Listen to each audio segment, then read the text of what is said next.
Bonjour à tous et bienvenue à l'occasion de ce communiqué hebdomadaire de l'Église du Dieu vivant. Manifestement, M. Weston n'est pas ici, mais où est donc Gerald Weston? Il se trouve dans le Nord. Il a passé la plus grande partie de la semaine dans notre bureau de London, au Canada, où il a enregistré plusieurs émissions du Monde demain pour la télévision canadienne avant de se rendre à Edmonton, dans la région de M. Stuart Wachowicz, où il passera du temps avec les frères et sœurs et prendra la parole le jour du sabbat. Ensuite, il se rendra en Californie. Il passera le week-end de la Pentecôte, je crois, dans la région de Sacramento, où il s'entretiendra avec des frères et des sœurs lors du sabbat et de la Pentecôte. Et enfin, nous le reverrons. Vos prières pour qu'il voyage en toute sécurité et que son périple soit productif seraient donc fort appréciées.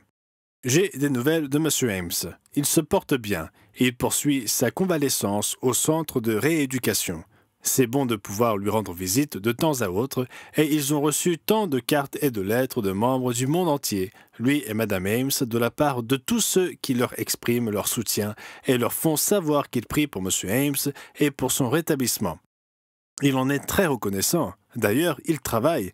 Cela me surprend quelque peu, mais cela ne devrait pas. Cela me fait presque penser qu'il est de l'autre côté de la cloison de mon bureau, car nous recevons des courriels de lui répondant à certaines questions. Récemment, nous avons reçu une émission pour que nous l'examinions, et il nous a donné autant de commentaires, semble-t-il, qu'il le ferait normalement, mais depuis son centre de rééducation. Avec M. Ames, il semble que tant qu'il a un téléphone portable, il continue à travailler. Vos prières pour M. et Mme Ames sont donc vraiment appréciées. C'est avec enthousiasme que nous avons visionné et revu cette semaine le film de l'arrière-scène de l'œuvre que nous verrons tous ensemble au cours de la fête en 2024. Cette année, le film de l'arrière-scène de l'œuvre met l'accent sur l'aspect hispanophone de l'œuvre. Et je vous le dis, bravo à M. Mario Hernandez et à M. et Mme Christian Orego. C'est un film tellement inspirant. J'ai apprécié d'en apprendre davantage sur l'histoire de l'œuvre hispanophone, de voir les vies qui ont été touchées par l'Église, de connaître les congrégations dans différentes régions du monde. C'est vraiment très inspirant et je suis très reconnaissant à ceux qui ont travaillé d'arrache-pied sur ce film. Nous avons hâte de le visionner avec vous tous lors de la fête de cette année en 2024. Concernant l'autobiographie de M. Meredith, elle est actuellement entre les mains de correcteurs et de membres de la famille pour une dernière révision en profondeur. Nous avons beaucoup de photos et de légendes, et bien sûr, même cette semaine, des membres de la famille nous ont aidés à repérer 2 erreurs que nous avions zappées, y compris l'identification d'une personne sur une photo.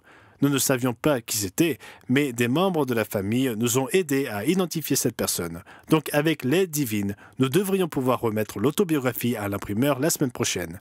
Nous sommes très impatients de vous la faire parvenir à tous. Tout cela prendra du temps, même si nous l'envoyons à l'imprimeur la semaine prochaine. Pour la relier, il faudra un peu plus de temps. M. Darren Brinson et le département du traitement du courrier nous ont contactés alors que nous essayons de trouver un moyen d'insérer l'autobiographie parmi tous leurs autres projets. Bien sûr, le service de traitement du courrier est toujours très occupé ici à Charlotte, mais nous attendons cette autobiographie avec impatience. Dès que nous aurons un calendrier précis, nous ne manquerons pas de vous en informer. Nous avançons également dans la rédaction d'une nouvelle brochure qui sera publiée en novembre 2024 au cours du 2e semestre de l'année et qui portera sur la doctrine de l'enlèvement secret. En discutant avec beaucoup d'autres orateurs qui font des conférences dans diverses régions du monde, l'enlèvement secret est la question numéro 1 que les gens se posent. Je dirais que des conférences que j'ai faites l'année dernière, à l'exception d'une ou deux, il semble que quelques-uns m'aient posé au moins une question sur l'enlèvement secret. Croyez-vous en l'enlèvement secret? Quand aura lieu l'enlèvement secret? L'enlèvement secret est-il mentionné dans la Bible? Eh bien, nous nous sommes dit que nous avions un DVD sur le sujet, mais pourquoi ne pas en faire une brochure que les gens auraient à portée de main à côté de leur Bible pour étudier le sujet et la vérité par eux-mêmes? C'est donc ce que nous prévoyons de faire ici à la rédaction. Nous travaillons sur cette brochure qui devrait être publiée en novembre 2024.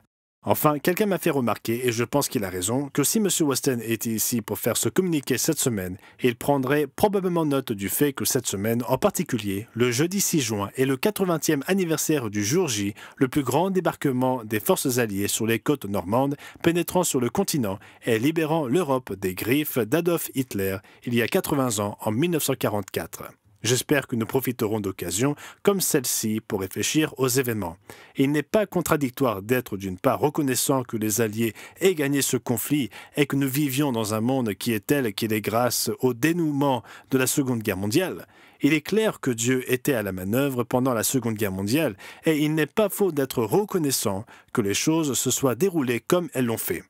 D'autre part, il n'est pas contradictoire de déplorer le fait que tant de vies aient été perdues, littéralement des dizaines et des dizaines de milliers au cours de ce seul débarquement, le plus grand assaut amphibie de l'histoire de l'humanité, pour autant que nous puissions en juger.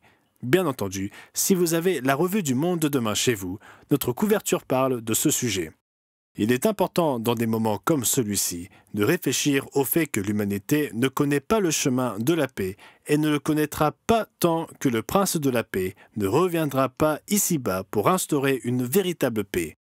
Pourquoi ne pas envisager, comme je le ferai, de méditer cette semaine sur le fait que tant que nos nations n'auront pas embrassé la véritable liberté qui n'est accessible que par le sang versé de Jésus-Christ, nous continuerons à voir couler le sang de nos fils et de nos filles sur les champs de bataille du monde entier.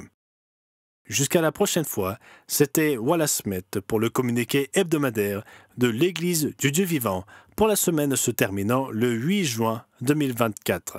J'espère que vous passerez tous un merveilleux et paisible sabbat dans le repos de Dieu.